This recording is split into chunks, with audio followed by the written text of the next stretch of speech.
بنگلہ دیش کی سیاسی بغاوت، ہندو اقلیتوں پر حملوں کی خبریں، کتنی حقیقت، کتنا فسانہ۔ ہمارے پڑوسی ملک بنگلہ دیش میں ایک ظالم اور بدعنوان حکومت کے خلاف طلبہ کی طرف سے انقلاب دیکھا گیا۔ اس دوران کچھ میڈیا ہاؤسز نے یہ خبر پھیلائی کہ اقلیتی ہندو برادری پر حملے کیے گئے، لیکن اس سارے پروپیگنڈے کے دوران ہم یہ دیکھنا ہوگا کہ اسلام غیر مسلم اقلیتوں کے حقوق کے بارے میں کیا تعلیم دیتا ہے، اور بنگلہ دیش کی مختلف مسلم تنظیموں نے ہندو برادری اور ان کے مذہبی مقامات کے تحفظ کے لیے کیا شاندار کردار ادا کیا۔ بنگلہ دیش جو کہ ایک کثیر مذہبی ملک ہے اور ہندوؤں کی ایک بڑی اقلیت موجود ہے، بین الاقوامی میڈیا کی رپورٹنگ کا مرکز رہا ہے۔ کچھ حلقوں کا کہنا ہے کہ احتجاجات اسلام کے نام پر کیے گئے اور اسلام پسندوں نے ہندو اقلیت کے خلاف تشدد کا ہوا دی۔ مزید یہ بھی رپورٹ کیا گیا کہ ہندو مقدس مقامات، ہندو مندروں اور گھروں پر حملے جیسے واقعات پیش آئے۔ اکثریتی مذہب ہونے کے ناطے اسلام کی موجودہ تحریک کے پیچھے ایک محرک قوت کے طور پر دیکھا جا رہا تھا۔ تاہم مظاہرین کے اسلام اور ہندو اقلیت کے حقوق کے حوالے سے طرز عمل کا تجزیہ کرنا ضروری ہے۔ اقلیتوں کے تحفظ، احتجاجات اور سڑکوں پر طرز عمل کے حوالے سے اسلام کی تعلیمات کا جائزہ بھی لینا ضروری ہے۔ ابتدا میں اسلامی تعلیمات اقلیتوں کی زندگی اور املاک کے تحفظ اصول کی ہم آہنگ ہے۔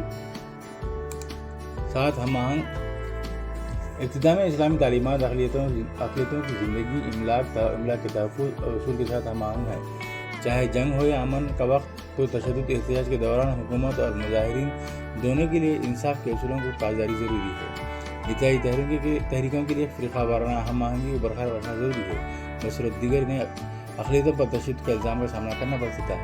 بنگلہ دیش میں احتجاجی تحریک نے عرصے سے اپنے مقاصد حاصل کیے ہیں اور اقلیتوں کے خلاف تشدد کی حد بڑی حد تک محدود رہی ہے۔ میڈیا نے ہندو اقلیت کے خلاف تشدد کے کچھ واقعات کی رپورٹ کی، لیکن ساتھ ہی مقامی مسلمانوں، علماء، مدرسے کے طلباء اور طلباء کارکنوں کی طرف سے ہندوؤں کے گھروں اور مندروں کے تحفظ کے لیے کیے گئے اقدامات کو نظر انداز کیا گیا۔ کچھ مذہبی تنظیموں نے لوگوں کو فرقہ وارانہ ہم آہنگی برقرار رکھنے کی ہدایت کی، کیونکہ احتجاج تحریک بدعنوان سیاسی حکام کے خلاف تھی، نہ کہ کسی مذہب یا برادری کے خلاف۔ بے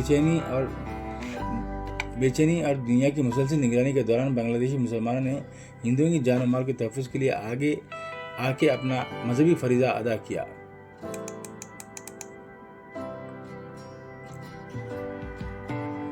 حکومت، حکام اور احتجاجی تحریک رہنماؤں پر لازم ہے کہ وہ ہم آہنگی کو برقرار رکھیں۔